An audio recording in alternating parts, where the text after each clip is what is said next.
How can we really, really look after our brains so that we hold on to that capability throughout our lifespan and avoid and protect against things like dementia, and how much of that is genetic in nature? Work stress that you don't have control over is associated with an increased risk of dementia. Those who have very high job stress, that stress is put onto them, right? Other people are telling them to do these things and they can't control that stress. That is associated with a higher risk of both dementia and depression. There's a lot of evidence that if you can either separate yourself from your tasks or kind of decrease the stress associated with the tasks that build up during the day or that we're continuously asked to do, then total stress burden decreases, but also sleep can improve. Exercise acutely seems to improve cognitive function. Lactate production stimulates BDNF. More complex movements or movements that use more muscle tissue seem to create a greater increase in these neurotrophic factors. The brain is like a muscle. If you want to be bigger and stronger and fitter in your brain, you need to train it and you need to use it. But once you've stimulated it, you need to support the processes that then come from that improve function. Sleep is when you consolidate memories, and that's actually when most of the new growth occurs in the brain and new connections are made and solidified. And then you also need to supply the nutrients, the oxygen that the brain needs, and maybe you need a little bit of stimulants, a little bit of caffeine.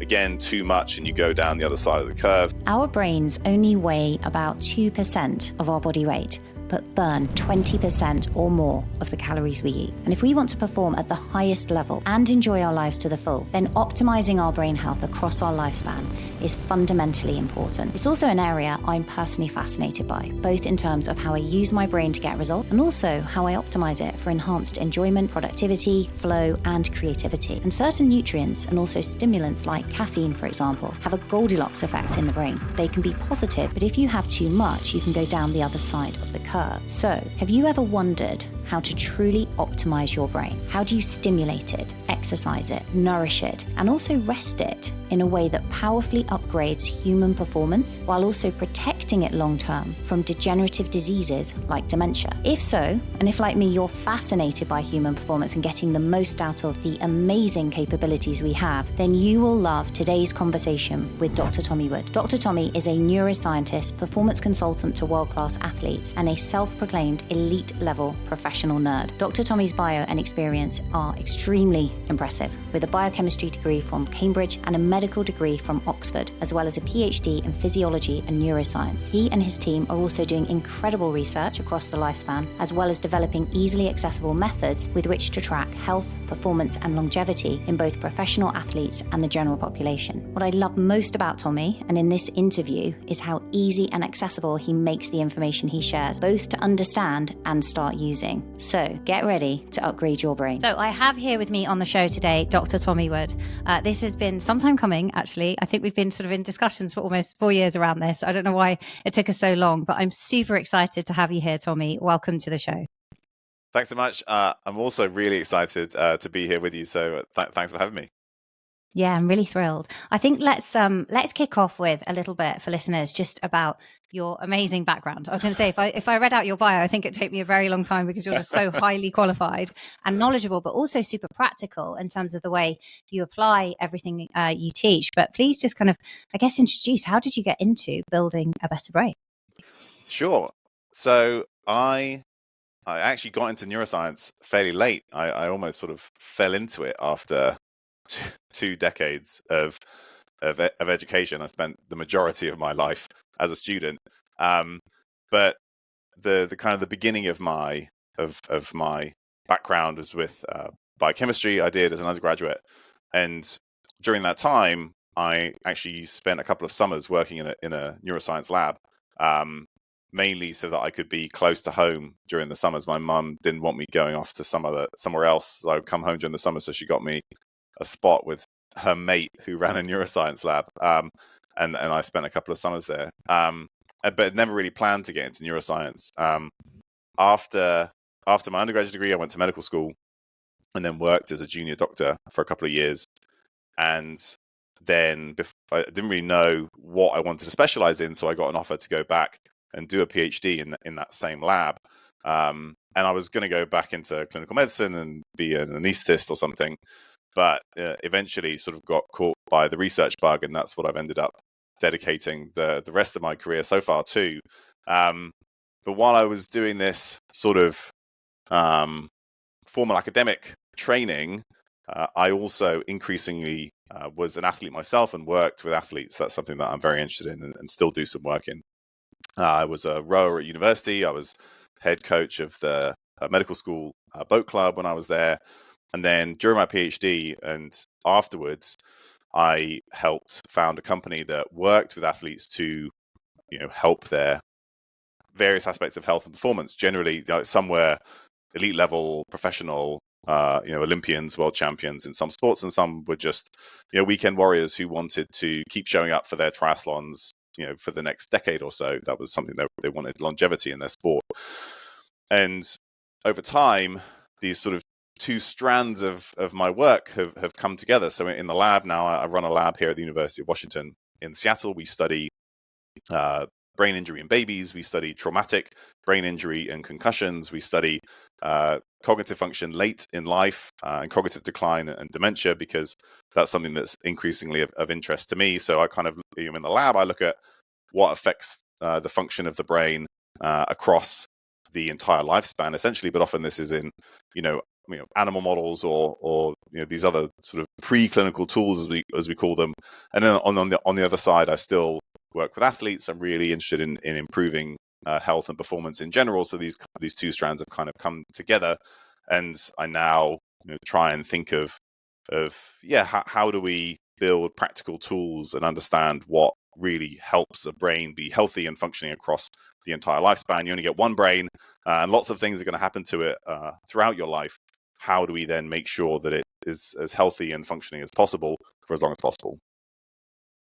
That's so cool. Really, really great. I mean, it's just amazing. And I think there's so many areas there that I want to pick up on. I think, first of all, when you talk about exercise, that's really, really interesting to me, because I know you can look at research and things, and I'm sure you'll share with us. And I read things like high intensity interval training is really good for the brain and helps with things like BDNF. But what's really interesting is that when I look at my own exercise patterns, I get a different result, right, in terms of how I feel. I don't know this is where, like, what's the difference between the mind and the brain, right? So it's a complex area. But for example, if I went out for a really nice nature walk, I would feel very relaxed but recharged and quite motivated when I came back from that. Similarly, if I did a kind of like gentle jog where I was nasal breathing throughout, I find that almost meditative and I feel quite calm. And I know these things also act on the vagus nerve. But then what's really interesting is if I do something intense, so for example, I'm sort of sprinting on the treadmill, it unlocks creativity in me. So if I've got something like a presentation I'm preparing for or something like that, I'll just get tons and tons of ideas when I'm doing something really, really quickly like that. And similarly, if I strength train, the kind of rhythmic motion of counting the reps, right, and the sets and sort of recording them and lifting those weights seems to kind of bring order to my brain and help me work better. And these are just observations about myself that I've made. I'm curious to what your thoughts are on that, whether that's true for many people, that they get those similar effects, and what the research shows about it. I think there's a few ways to think about this. Of course, we can look at the research more broadly. In general, it's very difficult because what you test in a lab setting, you're probably testing formalized cognitive functions like executive function in some kind of go, no-go response inhibition task, or some kind of aspect of working memory. Or sometimes you can do these social stress tests where you make somebody perform some kind of arithmetic and then give an unprepared talk in front of a crowd of people that they don't know, who just like sit there passively and look at them. That's the trial-social stress test. But there are tests for creativity, but I think they've been done much less in the exercise setting. They've been done with things like cannabis and other psychoactive drugs that we think might affect creativity. You can sort of test that. But the reason why I'm saying this is that we can talk about how the different forms of exercise affect different cognitive functions, but we can only test them in these very rigorous or formulaic ways, which aren't necessarily how you experience them, if that makes sense. So there's kind of like two parts to this. When you think about the kind of the formal testing, in general, most forms of exercise have been shown to improve different aspects of things like working memory and executive function. And that goes from aerobic training through to resistance training through to high intensity interval training. And in general, the principles seem to be that as long as it's not completely exhaustive, like if you get to the point where you just like completely break somebody, right? You know their brain isn't going to be functioning at optimal levels. Like anybody who's done, a 5K run flat out, or 2,000 meters on the rowing machine or something like that, or some like really intense sprints. As long as you're not, completely exhausting somebody, then almost all of those forms of physical activity seem to acutely, within sort of 20 minutes to an hour or two afterwards, improve various aspects of cognitive function as we test them in the lab.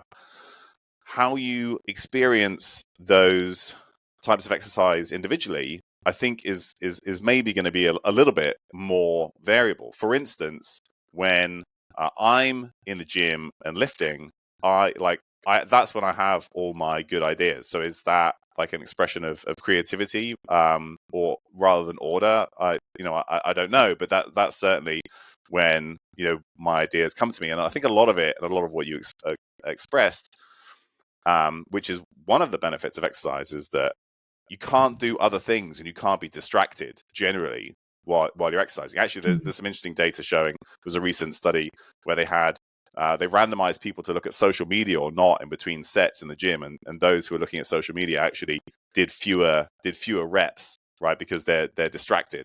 So I think the idea of removing distractions, especially if you're going for a long gentle run, or you're doing your zone 2 or UT2 as we used to call it when I was a rower, right? You can't do a whole bunch of stuff at the same time. So I think maybe part of it, regardless of the different types of exercises, removing distractions, just allowing your mind to wander, which then you might have these make these new connections or new thoughts, or you can start to sort of think more clearly in different ways. So that's a long way of saying, in general, exercise acutely seems to improve cognitive function. How we each experience that is probably going to be different from person to person.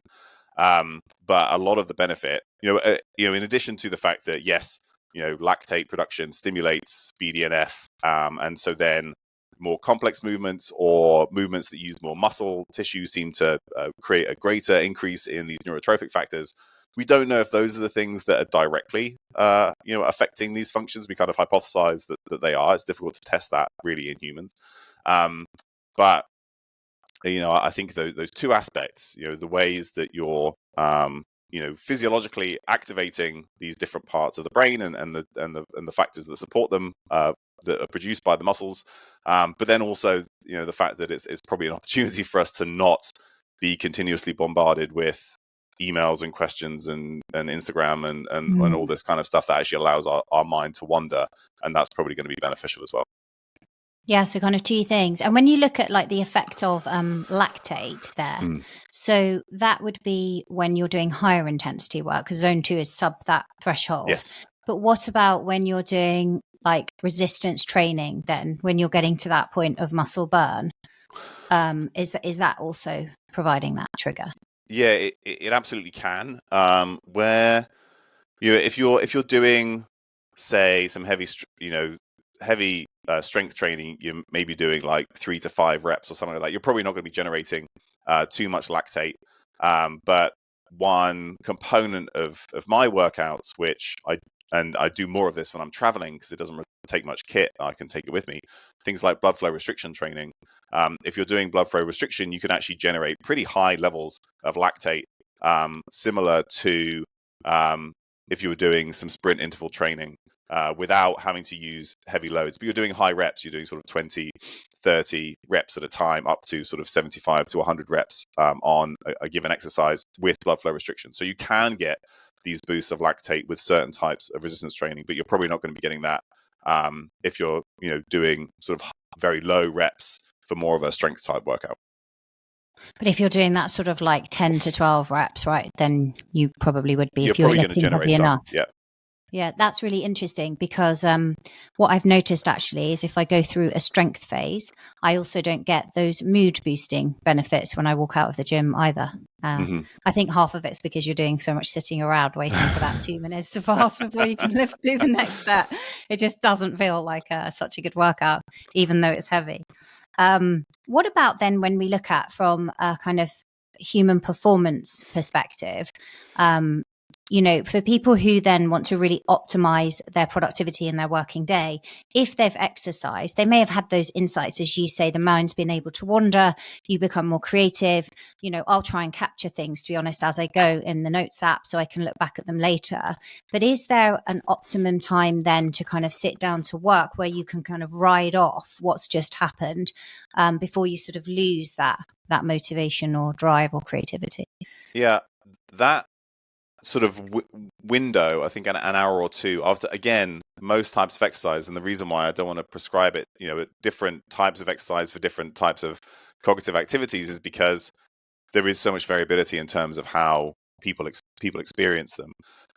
But certainly that hour or two afterwards, I think you're probably going to benefit from some improvements in focus, working memory, and depending on how you set up your day, you can certainly feed off that.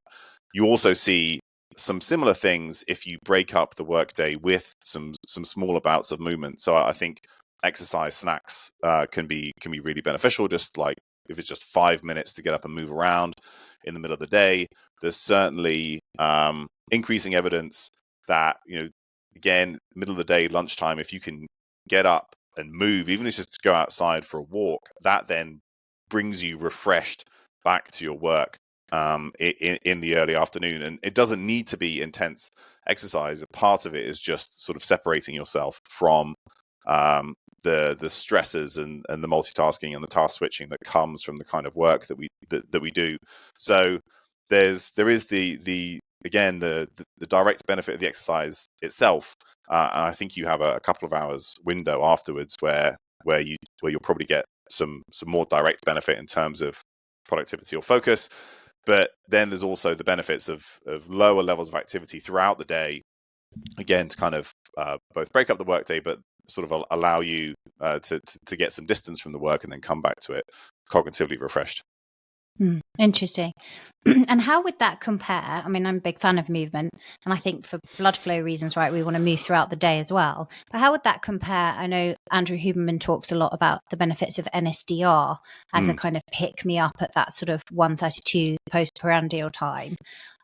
Would that be, if you wanted to optimize your brain, would it be trying to fit both of those things in across the day in an ideal world? Or do you think just adding in that movement, particularly if you're unplugging, for example, some people will find walking quite meditative anyway and relaxing. What are the kind of variances? What do we see in terms of the brain?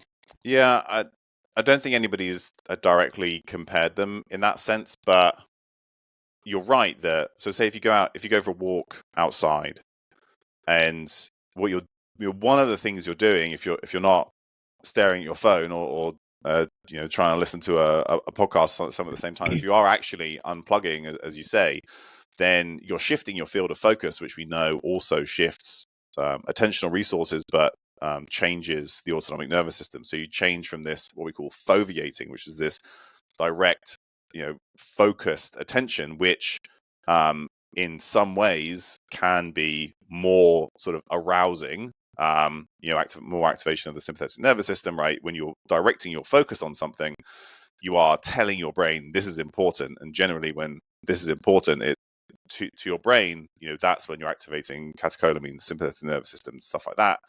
But when you step outside and you have a much broader field of view, particularly if that happens in nature, we know that you start to see these down-regulating processes, which are also the things that you're going to be doing if you're doing some kind of yoga nidra, meditation, mindfulness, which Andrew Huberman has kind of lumped into non-sleep deep rest.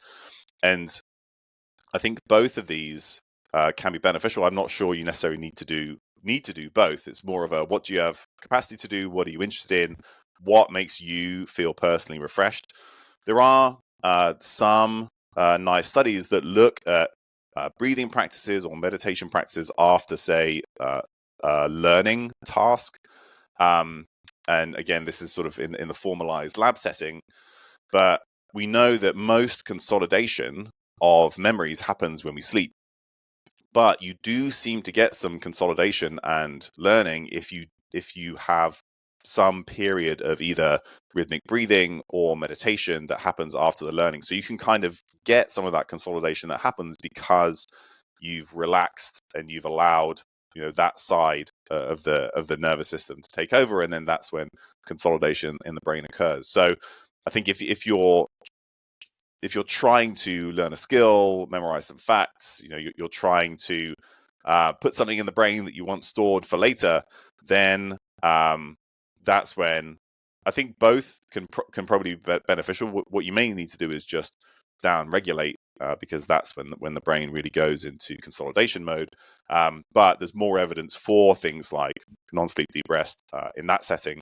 But like you say, the movement component of walking, if we really are allowing ourselves to relax, if there is some exposure to nature, I think that's, blood flow, a whole bunch of other health reasons, blood sugar regulation, all those things improved with low level movement. So there's certainly capacity for that as well. So it might be a little bit more of what feels good for you. What do you have time to do? What do you have the resources to do? Not everybody can go outside and immediately be walking in nature, but they could probably find a quiet, dark place and do 10 minutes of some kind of meditation practice. And it might vary, right, from one day to another, how well you slept, what's going on. It's interesting you say that. It's almost like a toolbox, I guess, for people to use. Exactly. One thing I guess it would be interesting to know is when you see people break up their day with that movement or that relaxation, do you see also improvements with sleep metrics? Because something I've observed in my program is we use, you've probably come across this device, First Beat, and look at people's HRV during the day and night. And it's sort of an ECG grade medical device. And what we see is in some individuals, when they're really sympathetically driven all day, their heart rate variability is then also lower, and they've got more of that sympathetic drive at night, which would then suggest, right, that they're not getting as much recovery, as much deep rest. And then when we break up the day and start giving them intervals of either breath work or short walks and different things like you've been mentioning, then we actually see those metrics improve at night as well. And I'm just curious what you found in relation to the brain and those activities and effect on sleep. Well, we know that, so again, just to use walking outside as an example, we know that both exposure to light outdoors as well as physical activity both tend to improve sleep metrics. So if that's something that you're able to do, I'm certainly not surprised that sleep is going to improve. For some of these other, if you are breaking it up with, and it's now like meditation or breath work during the day, there's a number of reasons why this could show similar benefits, but you're decreasing total stress burden, allowing time to actually separate yourself from your work either during the day or after the day.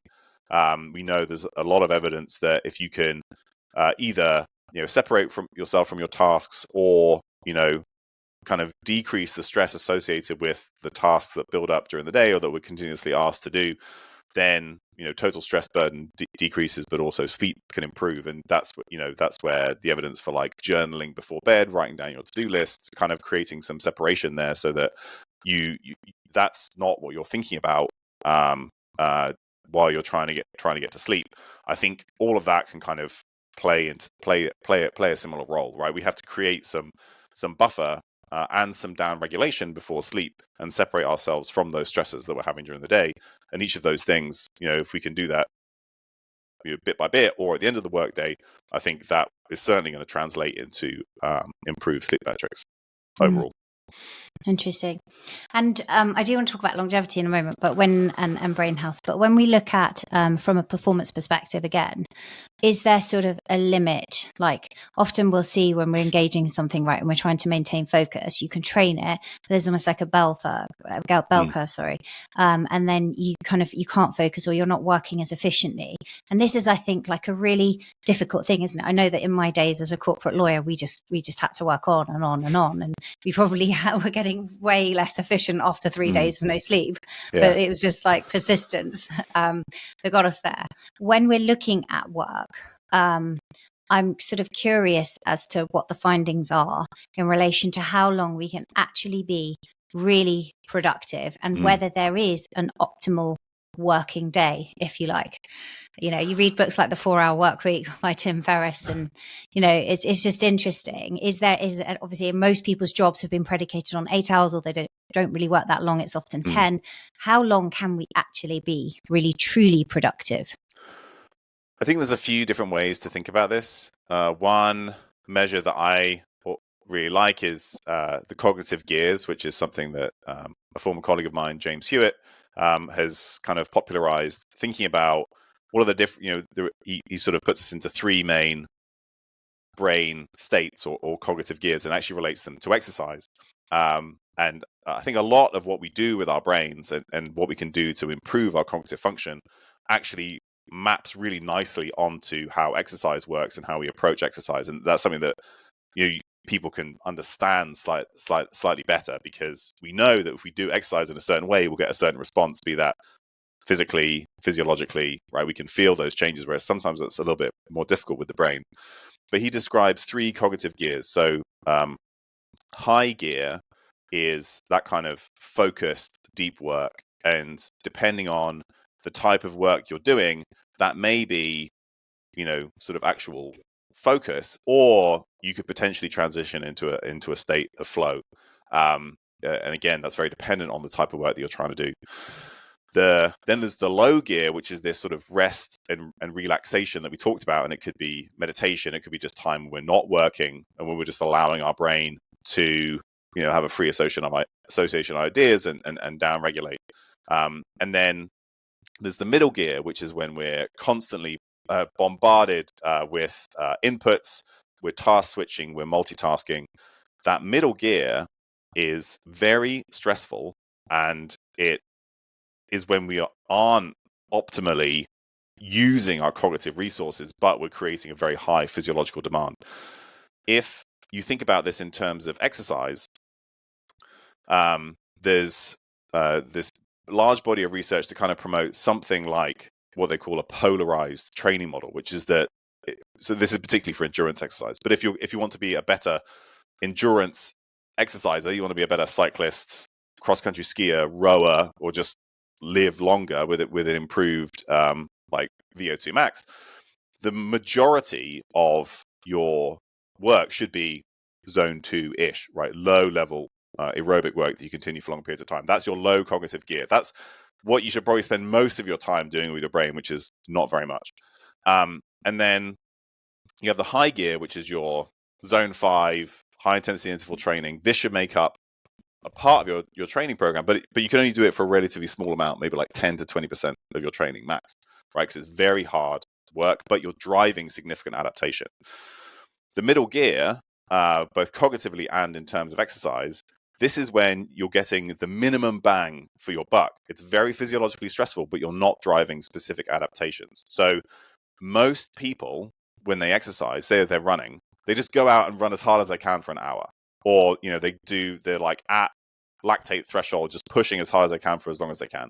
It's very hard, but you're not driving specific adaptations. You're not driving like the mitochondrial adaptations that you get with really high intensity exercise, and you're not developing the aerobic base and the capillary density and all this kind of stuff that you get from low level training. So there's the minimum bang for your buck. It's really hard physiologically, but you're not getting the best kind of adaptations from the work. And that's the same for cognitive middle gear, this switching from one task to another, emails and then texts, and then you're in Slack, and then you're doing a little bit of this task, but you remember you have to do this other thing. That's what we spend a lot of our time doing, and it's very stressful, but it's not, using our brains to their best capacity. And sort of long term, the stress associated with that can potentially be associated with things like mental health issues and or dementia. So why I say all And of dementia, the task switching. Yeah, so work stress that you don't have control over is associated with an increased risk of dementia. I can't say it's causal, but it seems that those who have very high job stress, that stress is put onto them, right? Other people are telling them to do these things and they can't control that stress. That is associated with a higher risk of both dementia and depression. And so that's the case of having these stresses that we don't have control over. That lack of control is probably a big issue. I'm now starting to get to actually answering your question, which is for this high cognitive gear, that's our deep focus, potentially our flow for sort of highly skilled tasks that we're already very good at. You need to generate, first of all, the optimal level of arousal, right? So for every task that you do, there is an optimal level of arousal, or there's a range of arousal. And people might be familiar with the Yerkes-Dodson arousal curve, which has sort of arousal or stress is another way to think about it, like how sort of amped up are you on the x-axis along the bottom, and then on the y-axis you have performance. And for complex tasks, which is most sports or most of the work that we do, you need to be aroused enough to get the work done. But if you become too aroused, then you become anxious and performance starts to decline. This is the same in sports, but is also probably the same for cognitively complex tasks that we do. And each task has a slightly different arousal curve. So again, if we go back to sport, you might think that the amount of aroused you need to be to get a gold medal in the Olympics is very different if you're an archer versus a 100-meter sprinter, right? The archer needs to be minimally aroused to do best, whereas the sprinter needs to be like right on it so they can start when the gun goes off. So you need to get yourself into a state where you have the right level of arousal, and maybe you need a little bit of stimulants, a little bit of caffeine. Again, too much and you go down the other side of the curve. Or maybe you do some exercise. We talked about that can sort of increase arousal, that can get you into that right state. Then once you're there, you probably only have somewhere between 30 and 90 minutes of really high quality work, potentially with some breaks in between. And this has been shown to be the case for learning musical instruments, learning skills, learning languages. For most people, if you're working at something really hard, especially if it's sort of testing your current capabilities, as often happens when you're learning a new complex skill, you can probably only do that for an hour or two with some breaks in between. And this is also the same principles as like the Pomodoro technique. There have been lots of studies looking at people just studying their work patterns, and you kind of see a similar thing. Somewhere between 30 minutes and maybe an hour and a half, maybe 2 hours is when people can really do focused work for a prolonged period of time. But they probably take some mental breaks in between every 20 or 30 minutes, something like that. So that's kind of the time that we can really invest in that kind of deep work, I think. And it's going to be very different from person to person. So then, and how many rounds could you do of that, like across the day, with those sort of breaks? Would you kind of top out at sort of 4 to 6 hours of that activity? Yeah, in reality, I imagine most people can probably. Again, it depends on the kind of work that you do, but most people can probably only do 1 or 2 of those a day, because like built on top of that, you have your ultradian rhythms, right? Everybody's energy levels fluctuate naturally throughout the day, and some people, it peaks early in the morning. Some people maybe it peaks in the afternoon, or it peaks at night, and so that's the time when you can really do that the best. But there's a possibility. So for me, I wake up. Within an hour or two of waking up, that's when I feel my best. That's when I try and do my deep work for a couple of hours. Then, I'll go and do some rote tasks. I'll answer some emails, do some other things. Then it's lunchtime. Then you can probably get a second period at some point in the afternoon or evening, and maybe you can help sort of facilitate that with some exercise or some kind of, some of those other things in the toolbox that we mentioned earlier. But because of the nature of the work that we do, at some point during the day, you're going to have to do some of those more boring administrative tasks, right? So generally when I think about how to break up a day, whenever you feel like you have the best energy and focus based on your own sort of natural rhythm, energy rhythm, that's when I would put my bulk of, and it could be it could be skill learning, it could be focused work. If you're a professional musician, right, that's when you really focus on learning a new piece or learning new skills. If it's me and I'm working on a paper, that's when I'll be deep in my statistical code, like sort of coding away, right? Again, it depends on the kind of work that you do. And then when your energy dips in the afternoon, you can absolutely try and get a second period of that, and we talked about ways that you could try and do that. But equally, for me, that's the time when I'm going to do less cognitively challenging tasks, like answering emails and doing that other kind of stuff. So I think you can kind of bolt these bits together based on the type of work that you do, what you need to do in a day, and then also based on your own sort of personal and energy rhythms. That's super helpful. When you're saying, so my understanding of that, just to kind of recap, is there's three gears effectively, right? There's ones that are very demanding, and then that would be like the deep work, and then there's kind of easier activities, and so we're doing that polarization similar to training, where it's like top end or zone 1, 2, and then that middle thing where you are switching like emails and things. That's less cognitively demanding insofar as you don't have to bring so much attention. But from what you said earlier, it's very fatiguing on the brain, right? Yes. It leads to that sort of activity in me. It leads to agitation quite quickly. Yeah. So that's what I noticed.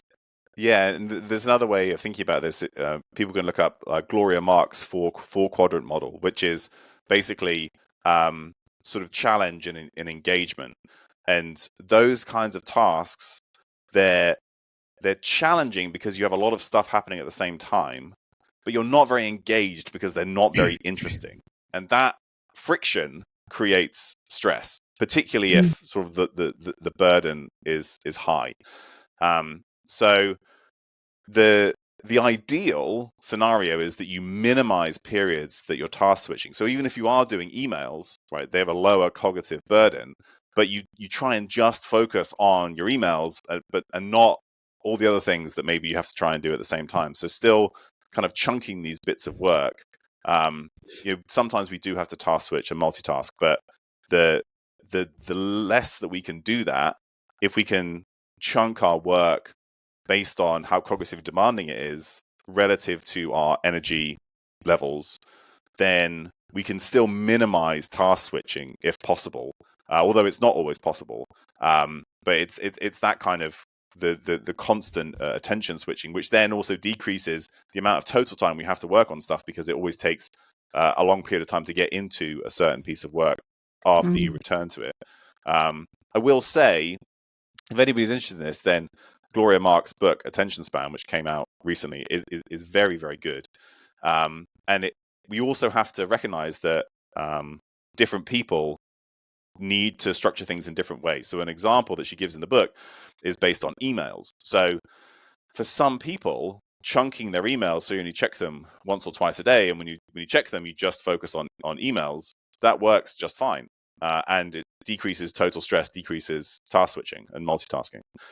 But for other people, they know in the back of their mind that the emails are like ticking up and they're constantly accumulating. And then that knowing that the emails are sitting there becomes a stressor. So that kind of person needs to check their emails more frequently, right? So that they can minimize that sort of background stress of knowing that the email burden is increasing. So it kind of comes down to knowing what work you have to do and how the stress of that work affects you individually, because then you can start to try and find ways to chunk that work in order to not eliminate but minimize the amount of time that you're trying to do multiple things at the same time. Yeah, it's tricky, isn't it? I think email must be very individual. I find email, as I say, it's quite agitating, and it's like I find that I'll go in to look for something or reply to somebody, and then there's a distraction by lots of other emails. And so when people say, "Can I have your email address?" I'm like, you actually really don't want it. I'm going to give you my assistant's because she's going to make sure it gets in front of me in a way that gets responded to. You definitely don't want mine. But I guess people have different views, right? Some people, as you say, they need to be inbox zero. Otherwise they can't concentrate. I'm a bit like that with untidiness. That would be very distracting for me in an environment and make it hard for me to work. Yeah. And whereas, like, for me, my inbox always has 1,000 unread emails in it. And I just make sure that the top chunk are ones that I need to address at some point.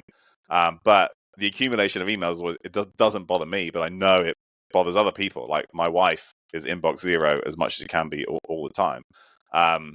And so it absolutely just depends on how you respond to those things yourself, and knowing that, and then trying to build your workday to sort of, you know, minimize the stress and maximize your ability to get what you need to get done. Hugely. One thing I'm curious about, whether this constitutes multitasking or not, is I like to listen to an audiobook or a podcast or learn something while I'm working out.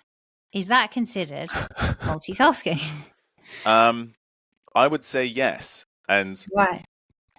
Because so it's probably worth defining multitasking. Well, defining multitasking as I think of it. And there are two versions. One is what you described, but it's also, you know, that kind of the emails whilst also doing other things and juggling multiple platforms, or maybe doing emails while you're also trying to do a piece of writing or something like that. That kind of distributing and constantly switching your attention, humans aren't very good at it. Like, I would argue that humans cannot multitask in that way. They say they can, right? Of course, you're still getting stuff done, but it doesn't necessarily mean that that's what your brain is really good at. The kind of multitasking that humans are very good at is parallel processing multiple complex related skills at the same time. And so that's like playing guitar and singing at the same time, or singing and dancing at the same time, right? These are two very complex skills that are related to one another that we can do at the same time. That is multitasking that we can do, right? Because, you know, you have the motor coordination and then the singing or the playing at the same time. So that, I think, humans are very good at. To go to your specific example, if you're trying to learn something, the best way to learn, or, you know, looking at the learning literature, is you need to have significant focus on that one task.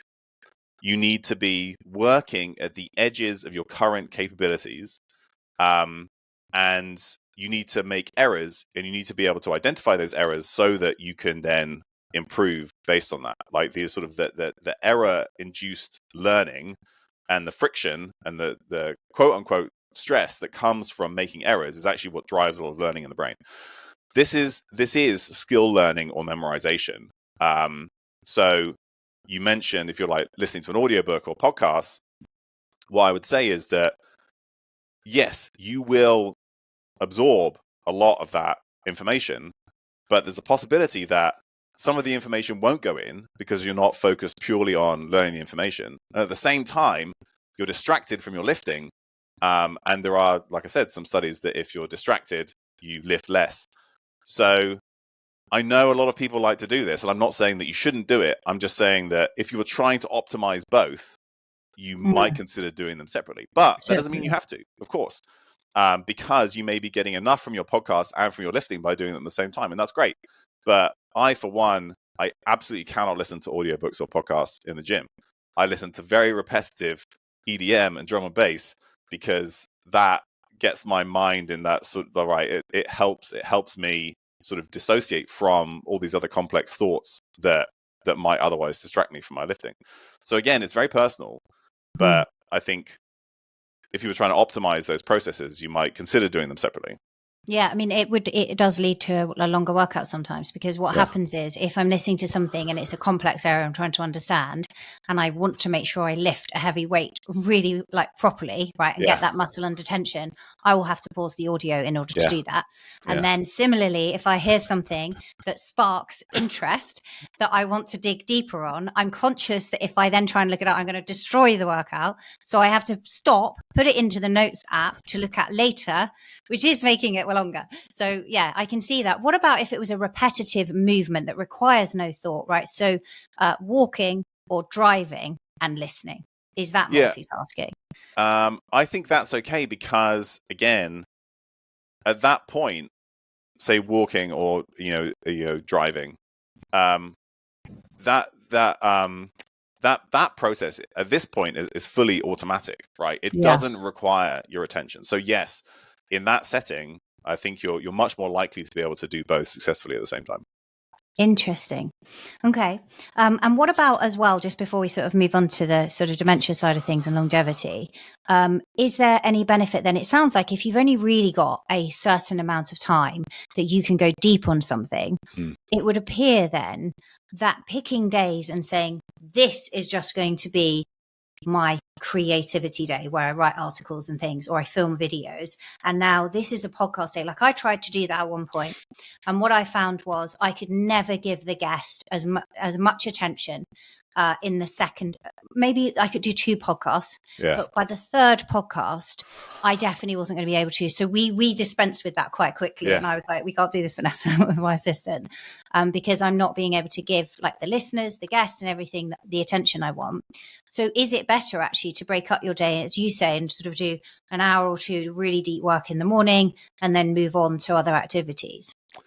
Yeah, I think so. And again, there are so many different types of work. It's going to depend from person to person. But say if I'm trying to do some writing, and I write papers, I write grants, I write blog posts, all this kind of stuff, I'll probably separate my day. Well, I'll maybe block off the entire day again, because if I have a Zoom meeting in the middle of the day, like it just ruins everything. At least for me, like I feel like I'm wasting my time when I want to be working on this piece of writing, and like the people on the call don't get my full attention, and what I'm trying to work on doesn't get my full attention. So I block off a big chunk of time, and then based on those sort of rhythms, like some will be I'm writing, and again, I think that happens in that chunk of an hour or 2 at a time with some little breaks in between.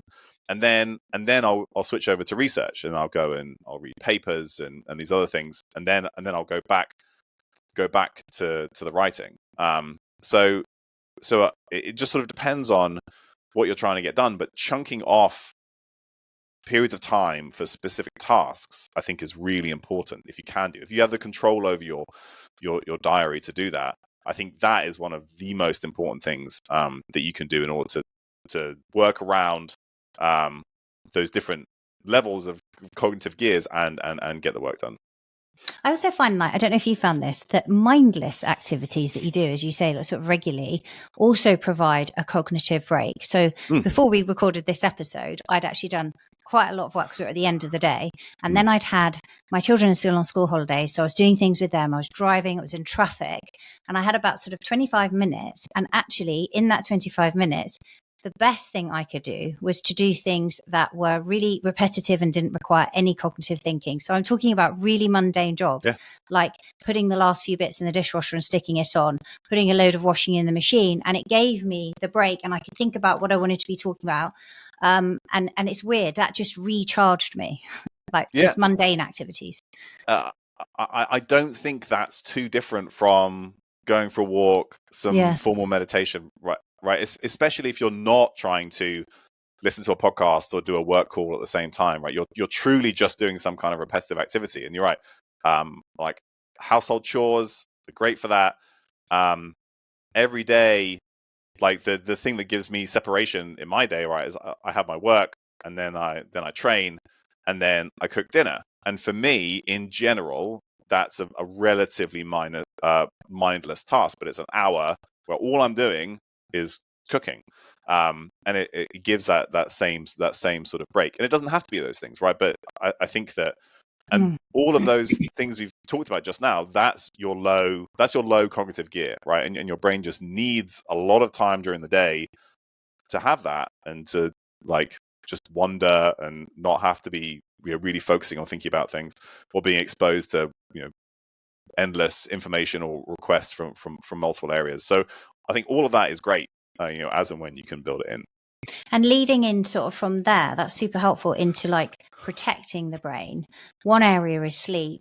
That low cognitive gear, how much sort of low cognitive gear do we need leading up to bedtime, right? You mentioned like cooking dinner. I can imagine at that point, right, you're unplugging, you're going to spend time with your partner. If you then go back to work, that's going to create a whole new buzz of energy, right?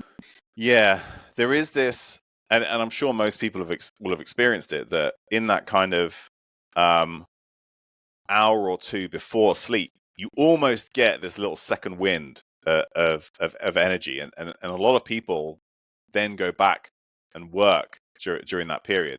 And if you need to do that, of course, like sometimes we have deadlines and things that we just have to get done, and like that's fine. However, I think that can then delay the ability to get back to sleep afterwards, because you've sort of cognitively stimulated yourself again. Whereas ideally, at least the sort of hour or two before bed, you would be starting to wind down, decreasing bright light exposure, decreasing cognitive stimuli, be that annoying people on the internet or emails or complex work. So like, and again, all of this is super personal and individual, but I tell you, like earlier I talked about writing code. So sometimes, if I have to do some work right before bed, if I'm like writing statistical code and doing statistics before I go to bed, like that's all I can think about while I'm trying to sleep.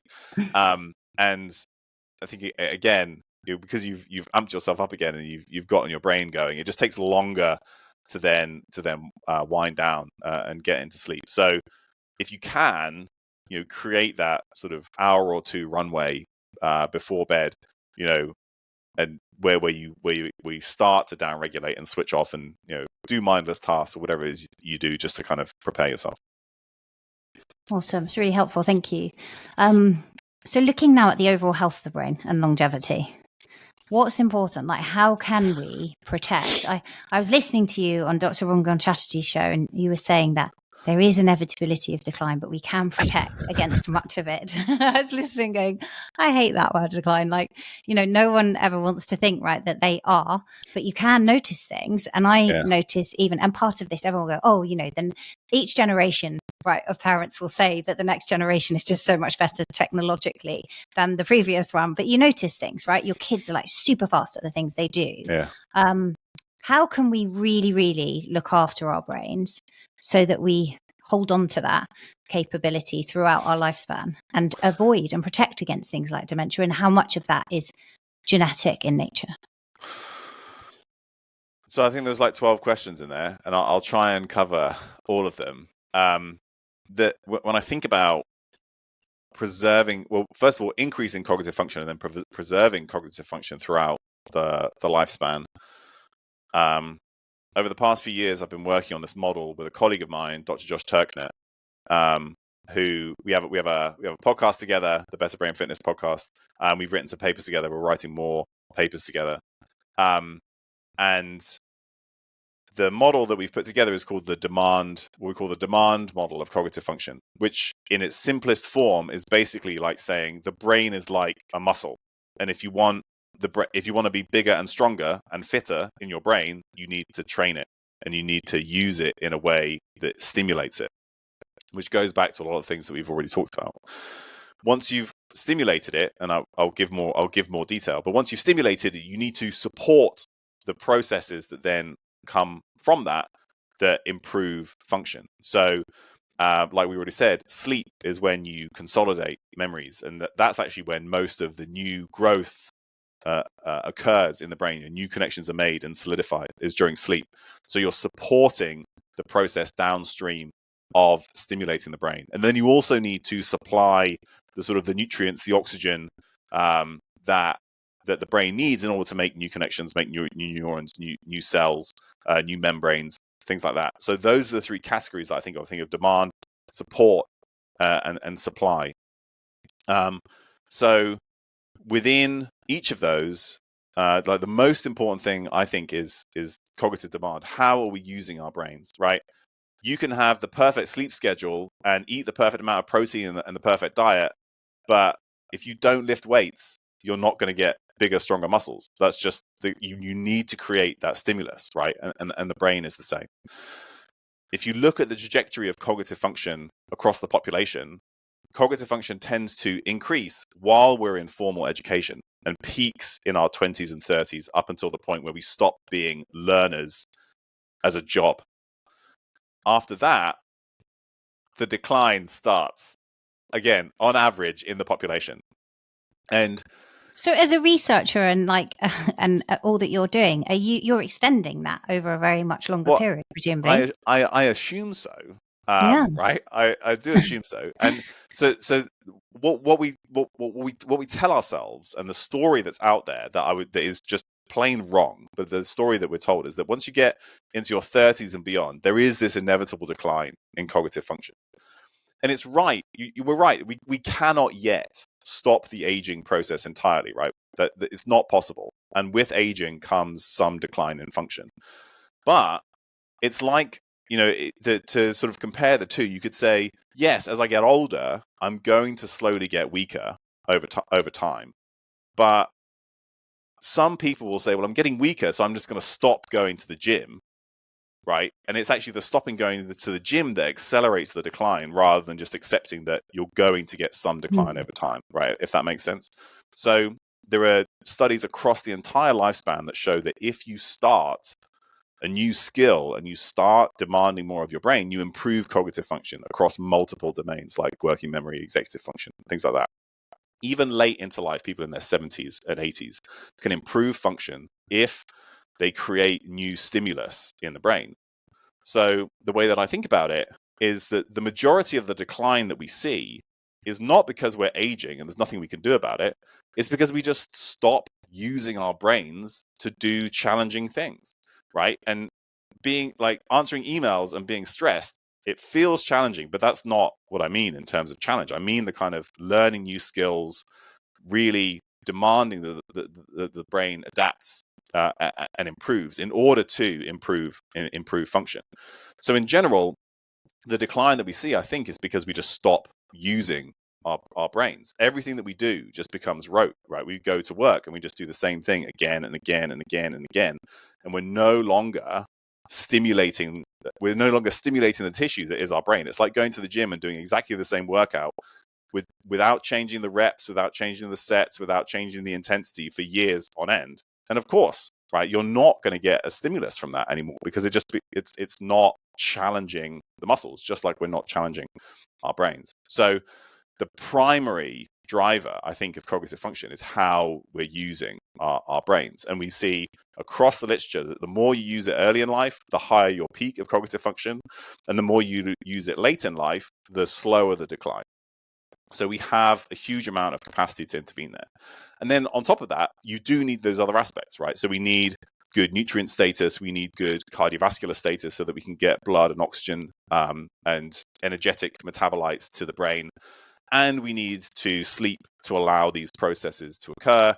And we need to avoid some of the things that might inhibit those processes. So chronic stress, drinking too much, smoking, these kind of toxic exposures, for want of a better word, that can inhibit neuronal adaptation. So that's kind of my model of what you need for long-term brain function. And then you might think, well, am I really challenging myself? Is demand my issue? Or if demand isn't your issue, if you're constantly learning new skills, new languages, musical instruments, maybe you're taking dance classes, then some other issues might be worth thinking about, like, am I eating all the right nutrients to support brain health, or am I making sure that I'm getting enough restorative sleep in order for these adaptations to occur? So that's kind of how I think about it. Okay, interesting. So it sounds actually like a lot of it is within our control if we're willing to put the effort in, right? When we look at sleep, often we hear the average person needs 7 to 8 hours sleep. What about people who say, I just sort of naturally wake up, I'm kind of done after about 6.5 hours, I'm going to wake up. Are there variances in sleep need? Absolutely. So just to actually finish off your last question and the last point, estimates vary, but it's generally thought that at least 40%, if not 3/4 of dementia is preventable through various means. And that includes like socioeconomic and social level things like I talked about, early education. Education status is incredibly important. That's kind of difficult for us to change once we become, like, the amount of education we got, hard to change that when you're in your 40s and 50s, but you can still do the other cognitive demand stuff, the skill learning. But then other things like smoking, physical fitness, diet, quality, all that kind of stuff. If we stack all of those things on top of each other, the majority of the dementia seems to be preventable, and genetics probably only confer maybe 5 to 10% of your total risk. So like the majority of your risk is modifiable through the environment and lifestyle. So just on that point, I had Dr. Dale Bredesen on the podcast, and in his book, he talks about the fact that if you carry APOE4 and you have one copy, you have about a 30% risk of dementia, Alzheimer's. And if you have two copies, that risk is increased to 50% or more. It sounds from what you're saying is that risk is hugely modifiable through these lifestyle factors.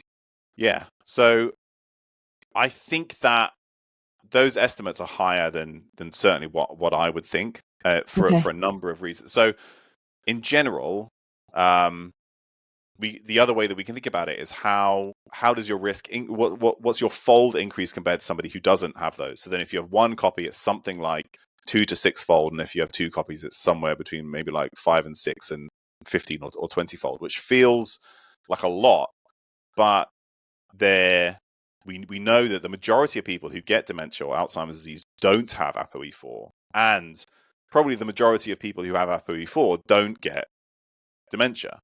So when people have looked at how much your ApoE genotype contributes to your total Alzheimer's disease risk, it's about 5% of your total risk is determined by your ApoE genotype. So the other 95%, and maybe there are a few other genes, like you can do large polygenic risk scores that contribute another few percent, but the vast majority of your risk is potentially modifiable. We also know there are at least 3 studies where they've looked at indigenous populations and shown no connection between ApoE4 and dementia risk. So the Nigerian Yoruba, the Bolivian Chimene, and then also some indigenous American populations here in the United States. So what that tells me is that actually ApoE4 is a risk factor largely in the setting of the modern Western environment, right? It's a gene times environment interaction. So yes, absolutely. If you're living in the US and you sleep as poorly and move as little and eat as poorly and you're as stressed as the average American, ApoE4 certainly increases your risk of Alzheimer's. We've seen that in several studies.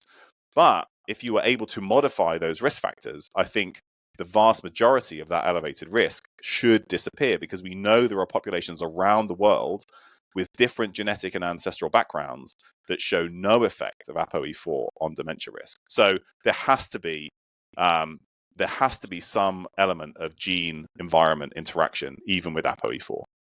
That's really interesting. So before we return back to sleep, then, just want to pick up on what you mentioned there. So we talked about resistance training, high intensity work, blood flow, cardiovascular health. You mentioned then not being sedentary, learning new skills, music, sports, all these different things. What are the key nutrients that we should have to protect our brain, and what are the ones that are really damaging? Yeah, so the main ones that I think we can focus on, because we have the most evidence for them, are like beneficial nutrients, and there are now several randomized controlled trials or just a huge amount of epidemiological data to show that they're important. So iron status is really critical. So if you're anemic, then you have a high risk, an elevated risk of dementia. At the other end, if you have high hemoglobin levels, right, you're the opposite of anemic, you're polycythemic, as we call it, that's also associated with higher dementia risk, and it's probably because the most common cause of polycythemia is obstructive sleep apnea. So then it's the sleep effect that's causing. When you become hypoxic, your body creates more red blood cells in response, and that we see that. So low or high hemoglobin is associated with higher risk. Vitamin D status also seems to be really critically important. So depending on whether you're working in US or UK units, above 30 or 75 is probably where you want to be. 30 to 40, 75 to 100 in that kind of range at least. Because if you're below that, you have an increased risk of dementia. We also know, this is kind of separate from nutrients, but things that people can test. HbA1c is a strong predictor of long-term cognitive function, because we know that people who are pre-diabetic have faster rates of cognitive decline than people who have normal HbA1c or normal blood sugar regulation, and people who have type 2 diabetes have even faster cognitive decline. So the worse your blood sugar control, long-term blood sugar control, the faster your cognitive decline. So HbA1c is an important metric that people can measure and track over time. Then the next two things that are important are omega-3 status and B vitamin status. So there are a lot of trials that have tried using omega-3s, particularly the long-chain omega-3s, DHA and EPA that you tend to get from seafood, in terms of preventing dementia risk. And they've been a bit mixed. And actually, I wrote a paper with a colleague of mine, Rory Heath, about why is the evidence so mixed for DHA on Alzheimer's disease when we know DHA is just super critical for brain function. And part of it is because it interacts with B vitamin status. So if you think about DHA as it gets into the brain, right? So we want DHA because it sits in the mitochondria, so it correlates with mitochondrial function, but also it sits in the synapses where the neurons talk to each other. But if you want to get DHA into the brain, it needs to be attached to a phospholipid, right? That's how it sits in a membrane around the cell. It's not just like fat just sitting there. It's connected to this like head group. So you need, first of all, you need substrate for that head group. So that's things like choline, which you can get from eggs or you can get from lecithin, but also serine and ethanolamine. Those are the three main head groups. Phosphatidol, serine, and phosphatidol ethanolamine is mainly how DHA is attached into the membrane. So you need a source of those, but then you also need methylation in order to attach those things and interconvert them. So you can convert between choline, serine, and ethanolamine, but you need a healthy methylation status. So you need good B vitamin status in order to have methylation running so that you can get omega-3s where you want them in the brain. There are now at least 3 randomized controlled trials where they show that if you give either omega-3s or B vitamins, but the other one is insufficient, you don't see benefit. But if you have both, then you do see benefit. And so this is the Omega AD trial, the VitaCog trial. The VitaCog trial is probably where this was shown first. It was run by David Smith, who was former department head of pharmacology at the University of Oxford. And they showed that if you give B vitamins to decrease homocysteine, so homocysteine is the risk marker that you would measure. If you decrease homocysteine with B vitamins, but you don't have good omega-3 status, you don't see benefit. But if you do have good omega-3 status and you decrease homocysteine, you see slowed brain atrophy and slowed or improvements in cognitive function. So you need both. So that's a long way of saying making sure you have good folate, B12, B6, and riboflavin. Those are the 4 that really affect homocysteine. And then having good omega-3 intakes as well. It's worth mentioning that there's also a possibility that homocysteine itself, not just as a marker of B vitamin status, but it's actually directly negatively affecting the brain, because it can increase the hyperphosphorylation of tau, which is one of the sort of the pathological markers in the brain in Alzheimer's disease. So those are like the big ones that I would really focus on: B vitamins, omega-3, HbA1c, iron status, and vitamin D. Interesting. And what about also cholesterol? I noticed with my mum, she has Alzheimer's. They now ran a whole bunch of tests and they're like, I think we're going to take you off the statins. We think that's actually making it worse. And, we'll put some stents in for your arteries and things like that. Yeah, that's a good question. So for a long time, it was kind of hypothesized that lipophilic statins, so certain types of statins that are lipophilic or fat loving, so they can cross the blood-brain barrier and get into the brain, may negatively affect cognitive function. Then and this is important because a lot of brain structure is based on cholesterol. It's made out of cholesterol. All the white matter has a very high cholesterol content, and your brain makes its own cholesterol locally. It doesn't like take it from the blood. So people were worried that if you overly suppressed cholesterol production in the brain, you might negatively affect cognitive function. When you look at sort of all the data that exists so far, statins in general in people at high cardiovascular disease risk do decrease the risk of dementia. Like we already talked about how it's important to have good cardiovascular health because you need healthy blood vessels in order for your brain to function properly. If you kind of squint at the data, it maybe looks like the benefit is smaller with lipophilic statins, right? So the ones that are getting into the brain, maybe suppressing cholesterol production in the brain more than the hydrophilic statins that don't get into the brain. But overall, if you're at high cardiovascular disease risk, it seems that statins can be beneficial.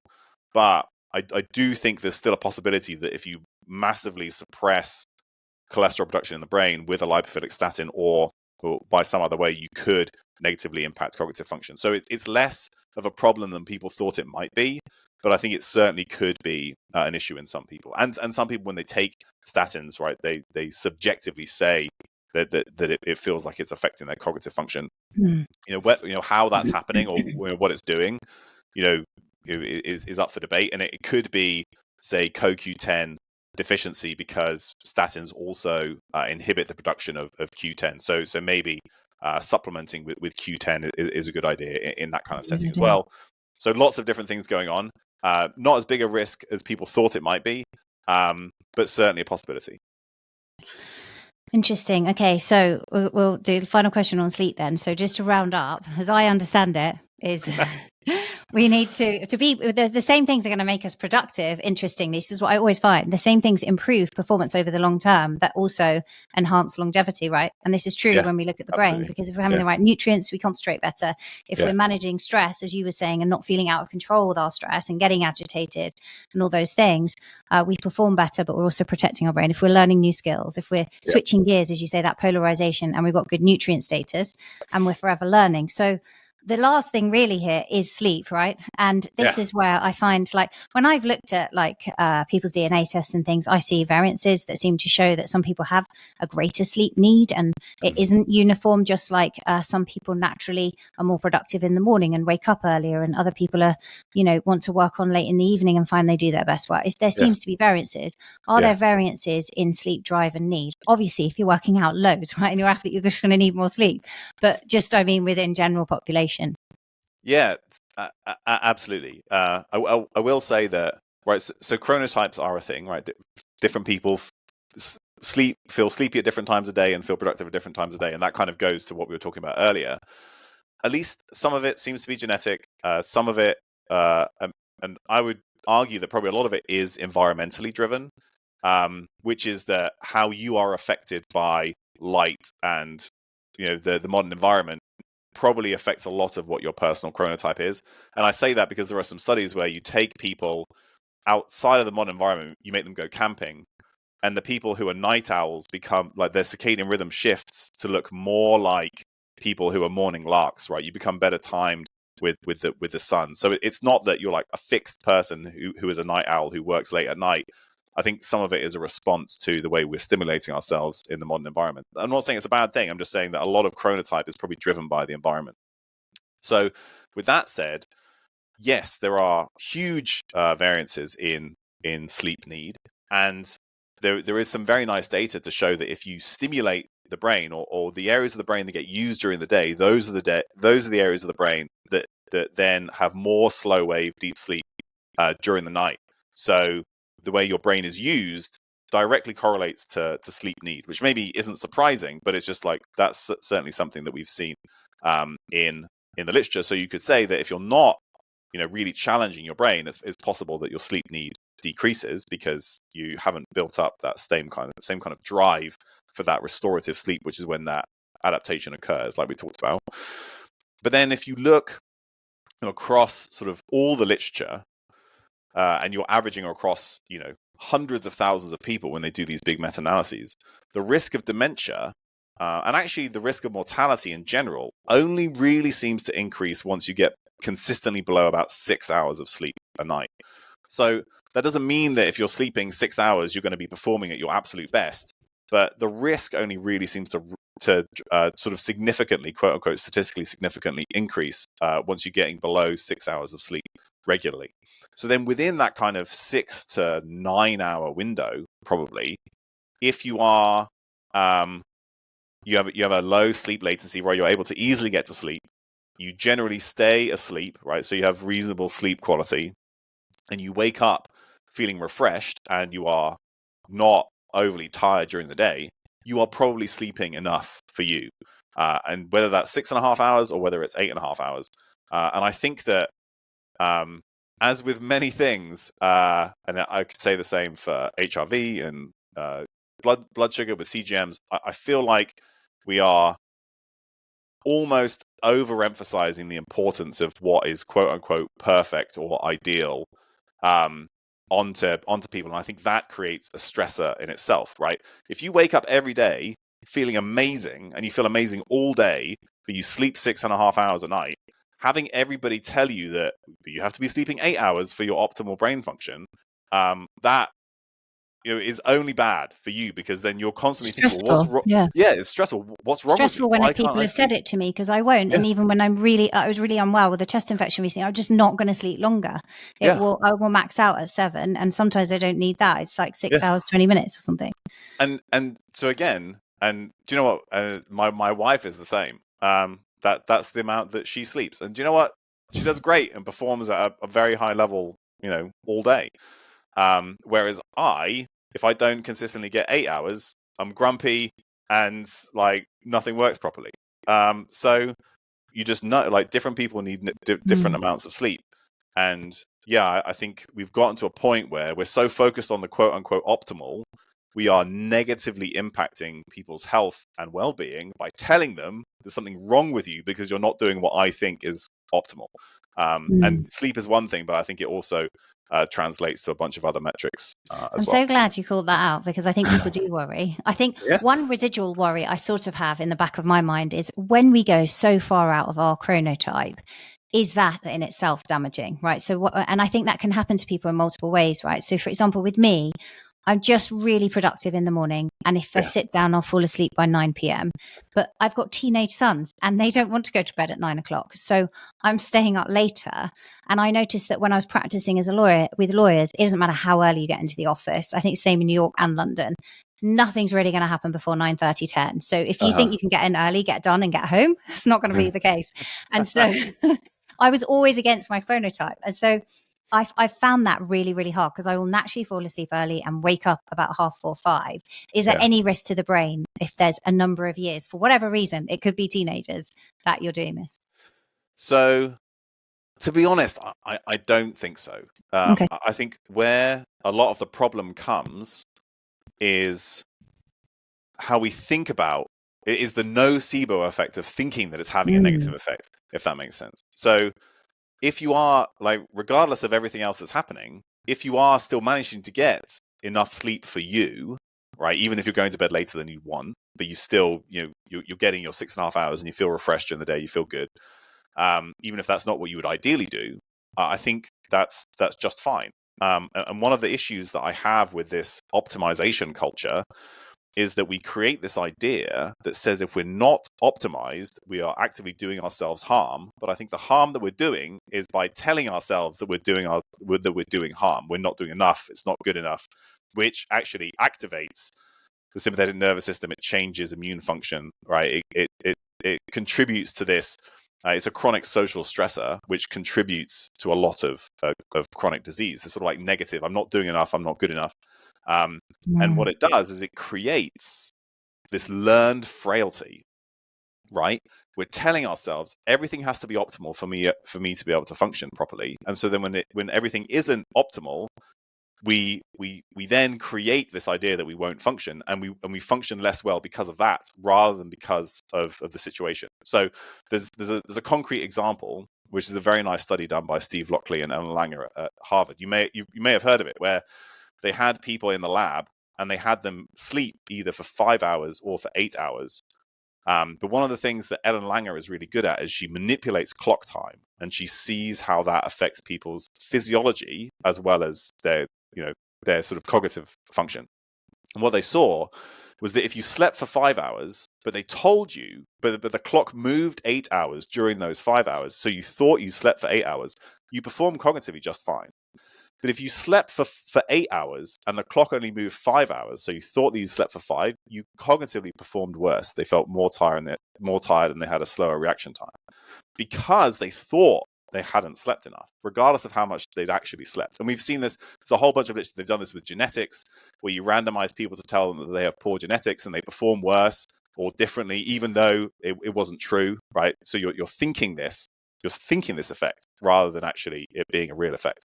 So what I think we should try and focus on is building resilience so that we can perform in suboptimal conditions and know that we can perform in suboptimal conditions. So like all the amazing things that you do, what you should be thinking is, do you know what? I'll perform just fine if I don't sleep exactly when I want to sleep. Or I have so much buffer in my system that I can do great regardless of the environment. So I think that's what we should be focusing on rather than trying to get everything perfect the whole time, because that will never happen. And that in itself becomes a stressor. And probably creates insomnia, right? The first thing whenever any of my kids have had trouble with sleep, the first thing I say to them is, all you have to do is give yourself an opportunity to sleep. And I just lie there and go, my body's getting all the rest it needs. If I don't sleep, I'm cool with that. And you fall asleep really fast, but we probably are. I think it's a little bit like the HRV things become really competitive and people post what their HRV is when that's also very individual. I'm glad you called that out. Where can people find? We've gone over. I said it would be an hour, but you're just so interesting to talk to. Thank you for your time, firstly, for being so generous with it. I know you have a podcast and a Substack where people can dive deeper with you. Please share. I'm sure listeners are going to want to do that. Yeah, so the podcast and the Substack are jointly done with my friend Josh Turkner, who's a neurologist. So we come at things from slightly different directions. So I'm kind of like the performance and neuroscience person. He's the neurology person who's actually worked as a clinician with people with dementia and a whole range of related conditions for a long period of time. So it's the Better Brain Fitness podcast and Substack, which is betterbrain.fitness. If you go to that website, betterbrain.fitness, and you sign up, it's free. There should be an automatic download for blood tests and nutrients that are important for long-term cognitive function. So it's kind of like summarizes the ranges and the targets and foods and things related to that whole kind of nutrient spiel that I gave earlier. So you can go and get that. And then the other place is Instagram, where I'll post like when I'm on podcasts, and I'll post some of the papers we publish and stuff. So that's at Dr. Tommy Wood. Amazing. What an amazing resource. We'll link to that. I'll be heading over there to do your download, no doubt. Thank you very much, Tommy. It's been such a pleasure to have you on. Thanks so much for having me. This was great. As good as I expected it to be, even though it took us a long time to get here. Oh, it was amazing. Thank you. Thanks.